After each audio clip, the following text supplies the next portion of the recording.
पुनर्जन्म दिल को छू देने वाली सच्ची कहानी।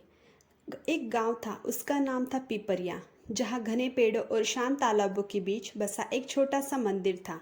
मंदिर के ठीक पीछे रामदीन और उनकी पत्नी सरोजा का घर था। रामदीन खेती बाड़ी करके घर चलाते थे और सरोजा घर के छोटे बड़े काम संभालती थी।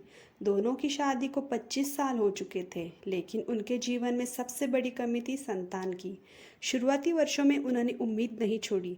हर मंदिर, हर दरगाह गए, कई मन्नतें मांगी, वैद्य और डॉक्टरों से इलाज भी करवाया, लेकिन किस्मत ने जैसे उनकी गोद सुनी रखने की ठान ली थी।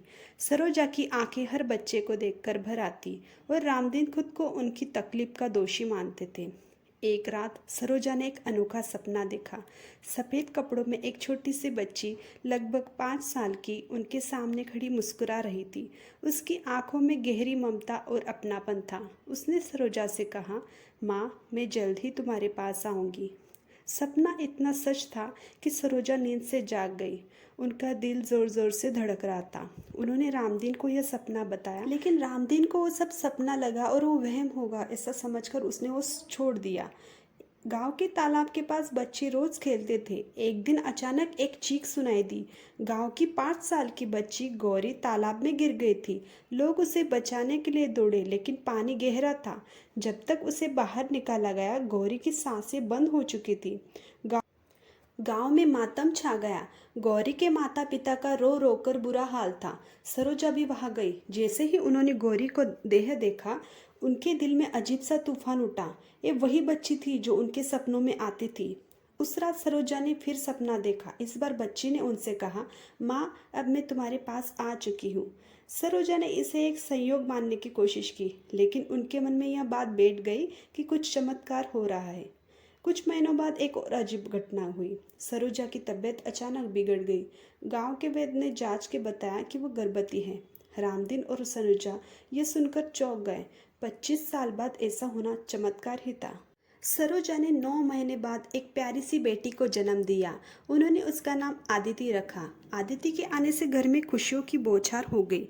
रामदीन और सरोजा का जीवन जैसे संपूर्ण हो गया।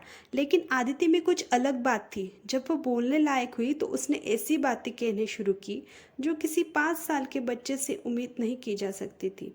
आदिति को तालाब के पास जाना बहुत पसंद था। जब भी वह वहाँ जाती तो चुपचाप पानी को देखती रहती। एक दिन उसने अचानक कहा, ये मेरा तालाब है, यहाँ मैं खेला करती थी। सरोजा और रामदीन ने इसे बच्चे की कल्पना समझा, लेकिन आदिति ने बातें और साफ करनी शुरू कर दी। उसने गौरी के माता पिता का नाम लिया, उनके घर का पता बताया। रामदीन और सरोजा हैरान थे। आखिर इतनी छोटी बच्ची ये सब कैसे जान सकती थी। रामदीन और सरोजा आदिति को लेकर गौरी के घर गए। जैसे ही आदिति वहां पहुंची, उसने पूरे घर को पहचान लिया। उसने सीधे गौरी की माँ को गले लगा लिया और वह कहा, माँ, मैं वापस आ गई हूँ। गौरी के माता पिता यह सुनकर सन्न रह गए। आदिति ने उनके बारे में ऐसी बातें बताई जो केवल गौरी को पता थी। यह देखकर वो रोने लगे। यह सब रामदीन और सरोजा के लिए मुश्किल था। वो आदिति को अपनी बेटी मानते थे, लेकिन गौरी के माता पिता का दर्द भी समझते थे। समय के साथ आदिति ने अपने पुराने जीवन की यादें भूलनी शुरू कर दी। उसने रामदीन और सरोजा के साथ एक नया जीवन अपनाया, लेकिन जब भी वह गौरी के माता पिता से मिलती, उनकी आंखों में उसके लिए स्नेह और कृतज्ञता झलकती। ये कहानी सिर्फ पुनर्जन्म की नहीं है, बल्कि इस बात की भी है कि आत्मा अमर होती है और प्यार का रिश्ता शरीर के परे होता है। रामदीन और सरोजा को आदिति के रूप में वो खुशी मिली जिसकी उन्होंने ताउम्र तलाश की थी। कभी कभी जीवन हमें ऐसे चमत्कार दिखाता है जो हमारे विश्वास को नया रूप देते हैं।